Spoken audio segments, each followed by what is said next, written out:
fun. So just the first slide, what to look for. Just kind of talking through, again, going through just one place in each of these locations. And frankly, there's a lot more even beyond the generalization of head, neck, thoracic sling, back, hind end, right?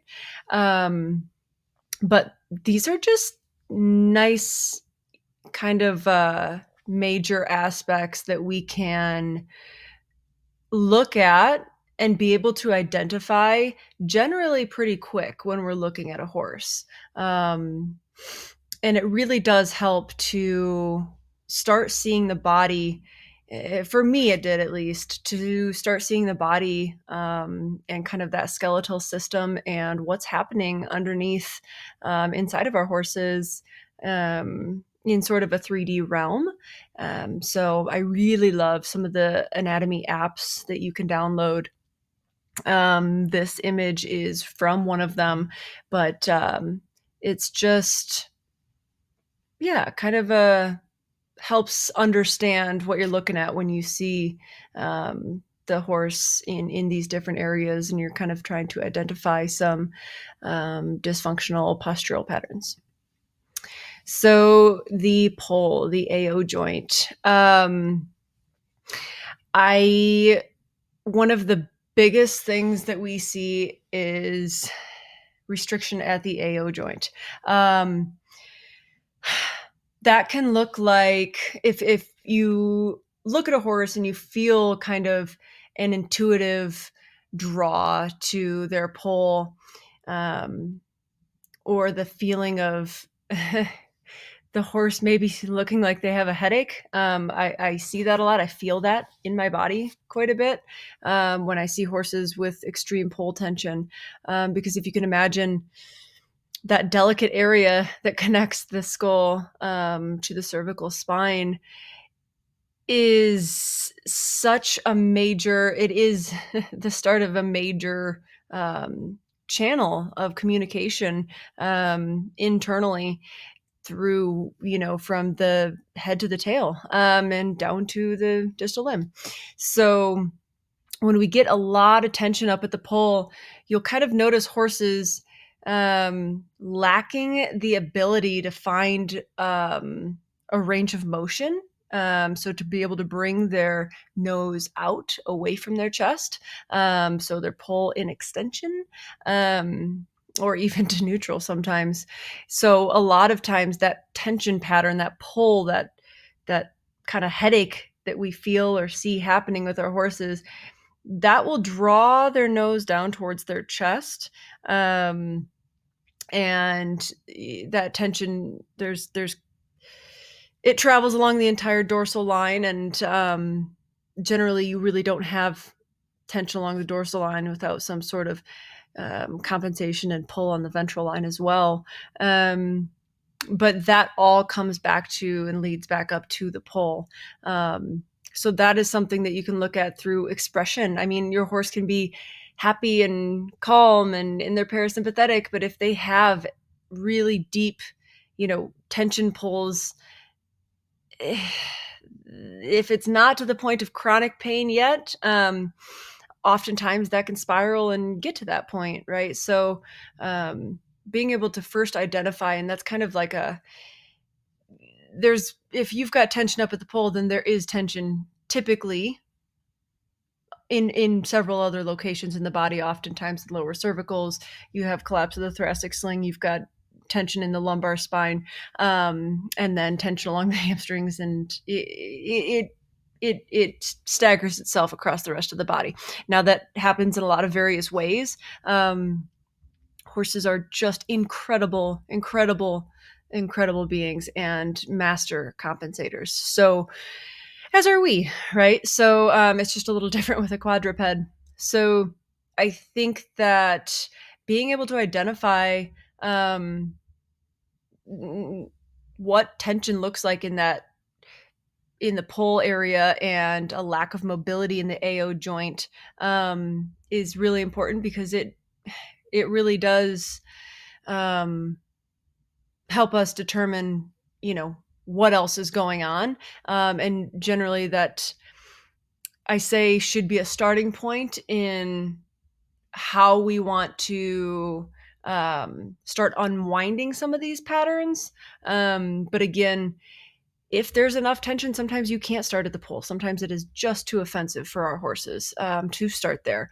But it can be a beautiful thing to go, I've worked on these softening and different things in different areas, and it's a slow unwinding oftentimes. And sometimes it takes just peeling back some layers of those tension patterns in other areas to be able to get up to work on the pole. And again, this is where a very cautious and cognizant body worker should be looking at, right? Like, this is something that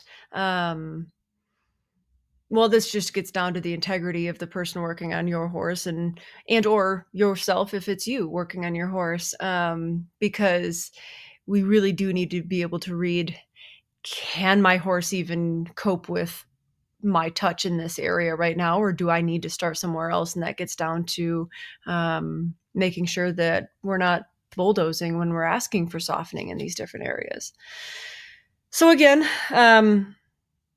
tension at the pole. What you can look at with this horse is his face did soften. The lighting was kind of funny in this, but this is actually a really, really fun horse that I worked on. And his behavior completely changed by the end of it. Matter of fact, the second time I met this horse,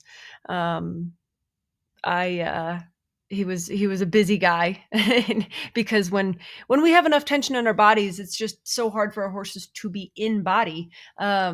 It's uncomfortable, and they get really busy and mouthy, and just anything to kind of get themselves away from what they're feeling.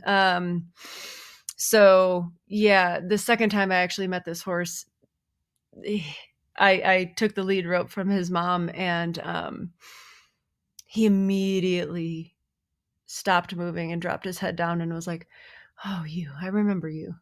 So it was actually a really beautiful experience, and I do love this guy.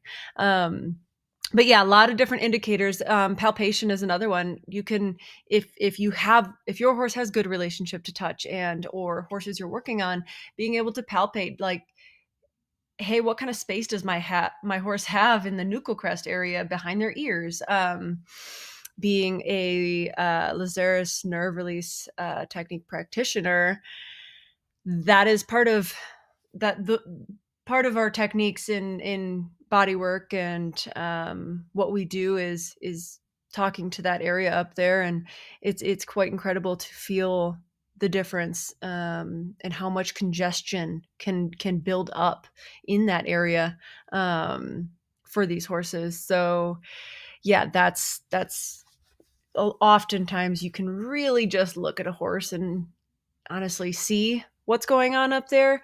But again, making sure the horse we're touching has a good relationship to touch, being able to palpate and feel that tension. You can also feel on their cheek, the masseter muscle. Sometimes that'll almost be like a striation of muscle as it pulls, and you can see as they move because there's just so much tension. So I said I would stick to one thing, and we will move on. Otherwise, I'll keep going. So the spine. You will see us talk a lot about a neutral spine or a negative angle spine. So